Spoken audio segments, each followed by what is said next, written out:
Selamat pagi, salam jumpa dengan saya Arif Tutorial Channel. Semoga kita semua selalu dalam lindungan Allah Subhanahu wa Ta'ala.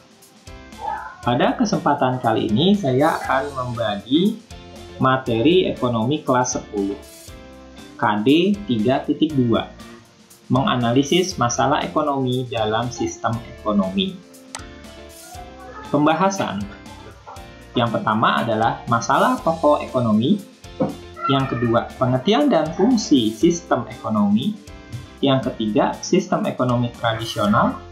Yang keempat, sistem ekonomi terpusat. Yang kelima, sistem ekonomi liberal. Yang keenam, sistem ekonomi Indonesia. Kita mulai dengan masalah pokok ekonomi. Apa itu masalah pokok ekonomi? Masalah pokok ekonomi dapat kita golongkan menjadi dua macam. Yang pertama secara klasik, dibagi menjadi tiga: produksi, konsumsi, dan distribusi. Produksi, secara gampangnya kalau produksi, poinnya adalah menambah nilai guna. Kegiatan menambah nilai guna. Sedangkan kalau konsumsi adalah menghabiskan atau mengurangi nilai guna. Dia nggak selalu habis ya. Contoh kain. Kalau kain itu digunakan oleh pelajar, dijahit menjadi baju, dia konsumsi, menghabiskan atau mengurangi nilai guna. Tapi bagi seorang produsen, kain itu dijahit menjadi baju, itu berarti produksi, menghasilkan atau menambah nilai guna. Kegiatan menyalurkan dari produsen ke konsumen, itulah yang disebut dengan distribusi. Masalah pokok ekonomi modern dibagi menjadi tiga: what, how, for whom. Dari tiga ini nanti ada yang turunin menjadi 4, when. Oke. Tapi pokoknya sebetulnya tiga. What, barang apa yang diproduksi dan berapa banyak? Ya. What ini berhubungan dengan pengalokasian sumber daya. Ya. Bagi pengalokasian sumber daya, tanah itu digunakan untuk apa? Apakah tanah itu digunakan untuk perumahan bagi masyarakat? Apakah tanah itu digunakan untuk pabrik? Apakah tanah itu digunakan untuk memproduksi pangan? What, barang apa yang diproduksi dan berapa banyak? Yang kedua, masalah pokok ekonomi modern adalah how, bagaimana barang dan jasa diproduksi. Ya. Hal ini berkaitan dengan proses produksi. Siapa yang memproduksi? Apakah yang memproduksinya pemerintah? Apakah yang memproduksinya swasta dalam negeri? Apakah yang memproduksinya swasta luar negeri? Berkaitan dengan teknik. Tekniknya gunakan apa? Contoh, apakah pertanian itu dibajak dengan tenaga manusia padat karya? Apakah digunakan dengan traktor padat modal?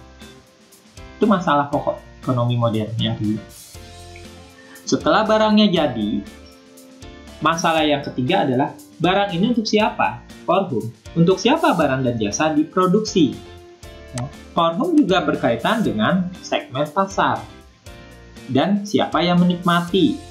Ya, jadi siapa yang menikmati hasil produksi? Tuh, ya, silakan diperhatikan. Jadi klasik produksi, distribusi, konsumsi, sedangkan modern adalah what, how, dan for whom. Nah, masalah pokok ekonomi ini siapa nanti yang menjawab itu tergantung kepada sistem ekonomi. Kita harus belajar sistem ekonomi. Sebelum kita belajar sistem ekonomi, kita belajar dulu mengingat kembali apa itu sistem. Sistem. Dalam background dilihat ini sistem. Apa itu sistem? Kumpulan daripada komponen-komponen untuk mencapai yang saling berinteraksi satu sama lain untuk mencapai tujuan. Makanya saya gambarkan di sini dengan mata roda. Mata roda dari mesin. Kalau satunya mandek, satunya tidak berfungsi, maka sistem itu tidak berfungsi. Begitu pula dengan sistem ekonomi. Sistem ekonomi adalah Ya, kita lihat definisi Pala Ari ya. Di sini saya sajikan 3 definisi. Yang pertama, Gilarso, keseluruhan cara untuk mengkoordinasi perilaku masyarakat dalam menjalankan kegiatan ekonomi sehingga terbentuk satu kesatuan yang teratur dan dinamis. Keseluruhan cara untuk mengkoordinasi perilaku. Perilaku ini perilaku siapa? Produsen, konsumen, pemerintah.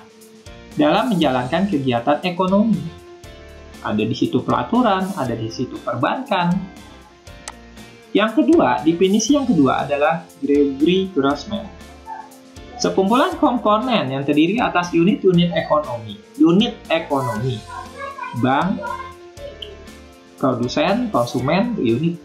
Perbankan, bank ya, lembaga, itu lembaga. Lembaga-lembaga ekonomi yang saling berhubungan, berinteraksi, menopang, dan saling mempengaruhi. Yang ketiga, McEachern adalah seperangkat mekanisme untuk menjawab what, how, dan for whom. Ini sistem ekonomi. Ya, apa fungsinya? Kalau kita belajar sesuatu harus tahu fungsinya untuk apa. Dalam terminologi ilmu, aksiologinya untuk apa? Ya, fungsinya adalah sebagai penyedia atau dorongan untuk berproduksi. Yang kedua, mengkoordinasi kegiatan individu. Itu sistem untuk mengkoordinasi. Yang ketiga, mengatur pembagian hasil produksi. Yang keempat, untuk menciptakan mekanisme. Coba kalau nggak ada sistem, nggak ada mekanisme. Kita butuh mekanisme. Kenapa butuh mekanisme? Kalau nggak ada mekanisme yang baik, maka barang bisa saja diproduksi, tapi nggak nyampe ke masyarakat. Ya. Atau barang hanya memproduksi satu aja. Atau hasilnya tidak merata. Nah, itu butuh mekanisme. Ya. Kita belajar sistem-sistem ekonomi. Yang pertama adalah sistem ekonomi tradisional. Sistem ekonomi tradisional ini yang diterapkan di masyarakat zaman dulu atau masyarakat sekarang masih ada yang tradisional, yang masyarakat adat ya. Yang contoh daerah Jambi, daerah Banten. Jadi kalau sesuatu sistem ekonomi tradisional itu dia berdasarkan kebiasaan atau tradisi masyarakat secara turun-temurun. Ya, mengandalkan faktor produksi apa adanya, biasanya pertanian. Ya, makanya yang diproduksi kebanyakan barang-barang pertanian. Ciri-cirinya apa? Pertanian, tapi dia dengan teknik yang sederhana, pakai cakul, pakai kerbau. Dia menggunakan sedikit modal. Ya, dalam sistem ekonomi tradisional itu biasanya belum mengenal uang, makanya dia sistem pertukarannya dengan barter. Nah, kegiatan ekonomi itu terkait dengan tradisi. Makanya kamu suka lihat habis panen ada upacara. Nah, itu tradisi itu. Tanah merupakan sumber kemakmuran. Dia sangat, ya karena bergantungnya sama tanah. Itu sistem ekonomi tradisional. Sistem ekonomi tradisional ada sih kelebihannya. Jujur, dijelas, barter. Kalau nggak jujur bagaimana? Ini barang bagus, bukan bagus, ya. Tolong menolong, membajak sawah rame-rame. Tolong menolongnya kuat, ya. Nah, dalam suatu sistem ekonomi tradisional, biasanya semua itu rata. Nggak ada yang sangat kaya, nggak ada yang sangat miskin. Tidak terdapat kesenjangan ekonomi, bahasa keren. Ya, karena dia tidak mengenal uang, otomatis tidak terjadi inflasi dan masalah ekonomi lain. Kayak pengangguran, rata-rata bekerja. Bekerjanya mana? Sawah. Oke, kekurangannya apa? Kekurangannya, tidak semua kebutuhan terpenuhi. Orang kan nggak hanya bisa terpenuhi dengan kebutuhan pertanian, gitu ya. Kita butuh kebutuhan industri. Tidak ada standar tukar-menukar. Kualitas barang yang dihasilkan rendah. Baju jahit sendiri, ngulang sendiri, biasa. Sepatu gitu juga. Kualitasnya rendah. Pertumbuhan ekonomi sangat lambat. Nah, dalam ekonomi tradisional dia tidak menyukai perubahan. Sesuatu yang baru itu dianggap tabu. Ini kelemahannya. Ya. Nah, sistem ekonomi tradisional ini masih ada, tapi sangat jarang.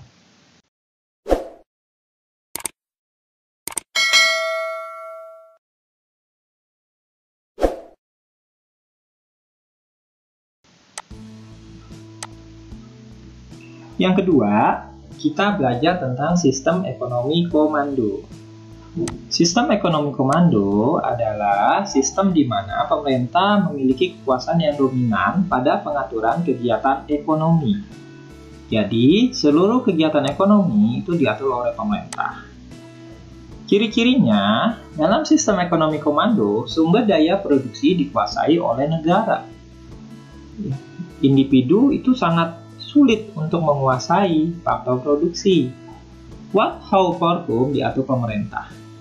Bahkan, pekerjaan pun diatur negara. Semua bekerja, tapi tidak sesuai dengan skill, keinginan. Kenapa? Karena sudah ditempat-tempatkan.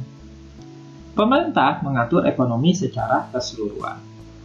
Ya, kalau dulu ini biasanya Cina, RRC, Uni Soviet. Ya, kalau sekarang ya masih ada, cuman agak sedikit ada perubahan gitu ya, ada campuran dengan beberapa. Cina masih, Korea Selatan ya, tapi masih ada sedikit alat produksi dimiliki gitu, Mas. Yang nggak murni gitu. Ini yang murni. Nah, kelebihannya apa? Kelebihannya jaminan barang dan jasa sesuai kebutuhan, karena semua diproduksi itu yang menentukan pemerintah. Orang ditempatkan kerja sehingga mengurangi pengangguran.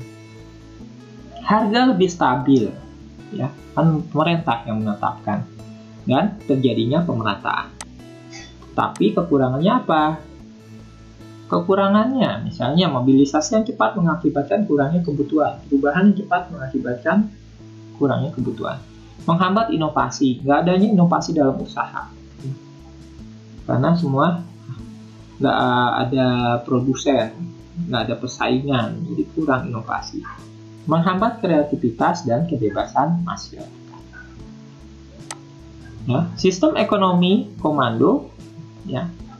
Berikutnya ada sistem ekonomi liberal. Sistem ekonomi liberal ini Amerika Serikat. Contohnya ya, sistem ekonomi yang memberikan kebebasan seluas-luasnya kepada masyarakat tanpa adanya campur tangan dalam ekonomi, ya, tanpa adanya campur tangan pemerintah dalam ekonomi. Sistem ekonomi liberal memiliki ciri jadi masyarakat itu bebas, memiliki tanah, memiliki pabrik, memiliki modal, itu bebas.